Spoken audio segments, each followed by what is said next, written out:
Well, hi Blake, and welcome back. Hope you had a good break and got some time off to relax and recharge, and looking forward to the new year and the new term. So here's just an overview of the course for term 2, and you'll see some things that we're reviewing, and then some new things that we'll be working on this term.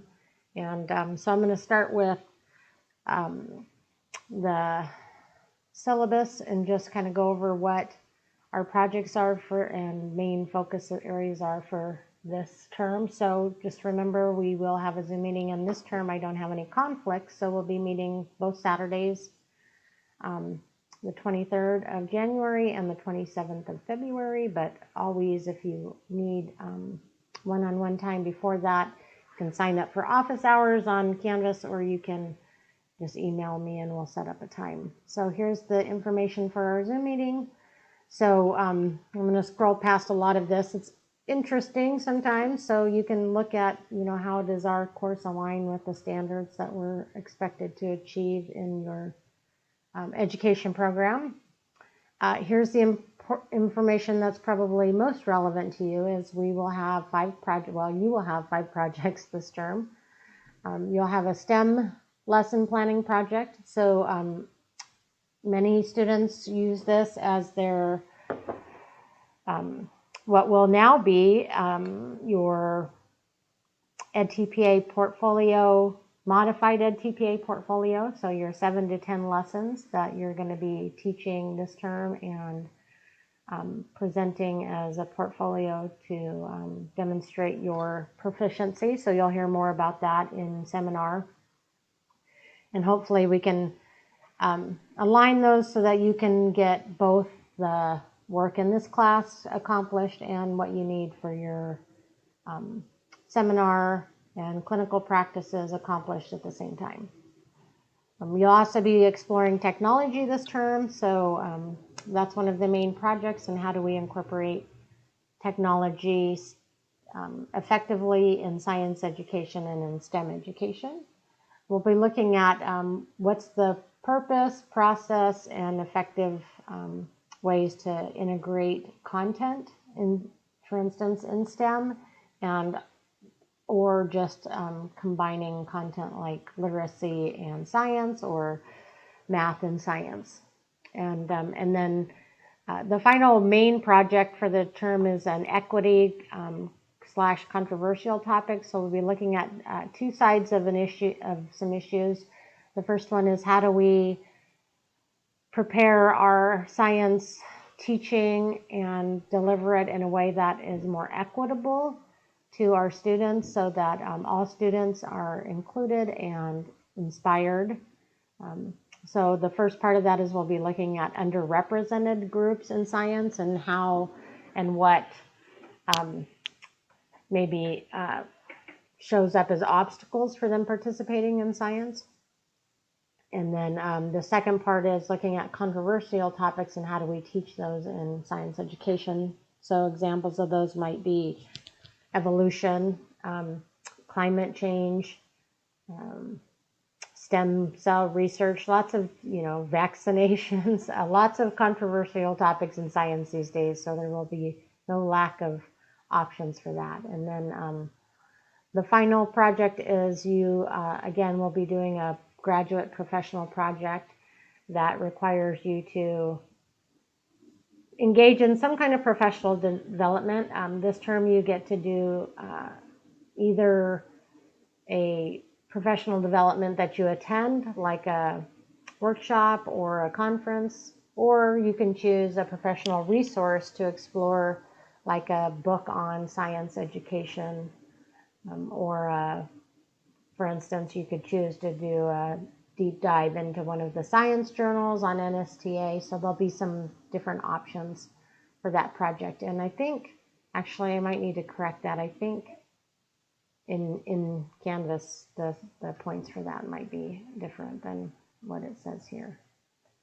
Nope, it's correct. So, okay. So I'll make sure I have those consistent in Canvas. Okay, so that's kind of an overview of the course. I have a schedule here, and again, as I'm teaching 3 sections of this, 2 graduate and 1 undergraduate. Some of these I may not have gotten specific to your specific class, so bear with me as I converted everything for all 3 classes onto Canvas. But this should be roughly an idea, and I think I got the dates all correct for your specific class.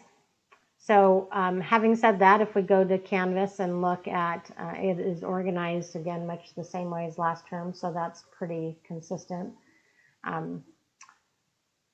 The assignments for this week are actually what I would consider in-class assignments. They're not actually associated with points for your overall grade, but things to get prepared for future assignments. So the first 2 things is there are some vignettes that go over different scenarios. And so, for instance, this first one talks about a 4th grade classroom that's doing a field trip to help out packing food for Meals on Wheels. So you're going to read each of these vignettes, and then using the second document, which is the STEM attributes matrix, you're going to go through those and check off, okay, what of the STEM attributes, what of these does that vignette actually include? And so some of them won't include enough information for you to determine if it's present or not, but if it's not described in the vignette then, or in the case study, then you are going to mark it not present. Okay, so this is kind of just the purpose of this assignment is to give you some ideas and practice with identifying STEM attributes, what makes up a STEM unit, since that is going to be a bulk of your work this term, is looking at STEM and how to teach STEM units.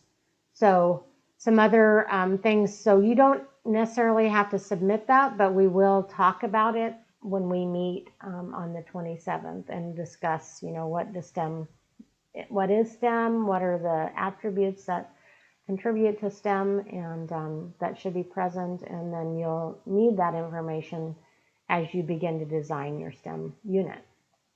So we're going to use the same process we used last term for designing your STEM unit, the backwards design process. So we reviewed these last term, but maybe skim back through them. I've actually included a podcast on backward design that might be helpful in just kind of a more informal kind of overview of backward design, and then here's the design template that you're going to be using for your STEM unit. So in thinking about your term, I want you to consider what is a science unit concept standard that you're going to want to explore, and how can you then incorporate the other content areas, so technology, engineering, and math. And oftentimes these are involved. Technology and math are often included in our science content. Engineering is usually one that's not, so that'll be one we'll focus on more. And begin to think about what you want to do for your STEM unit. So you'll post that information in week 2, and I'll be able to give you some feedback. So that's kind of the overview of week 1. I'll do another video for week 2. And if you have any questions as we get started, I'm happy to just chat one-on-one and kind of do a more thorough overview. But you're pretty good at being self-sufficient. So unless I hear from you, I'll just assume that you're getting going okay. And I look forward to working with you again this term and learning some new stuff. So have a good first week.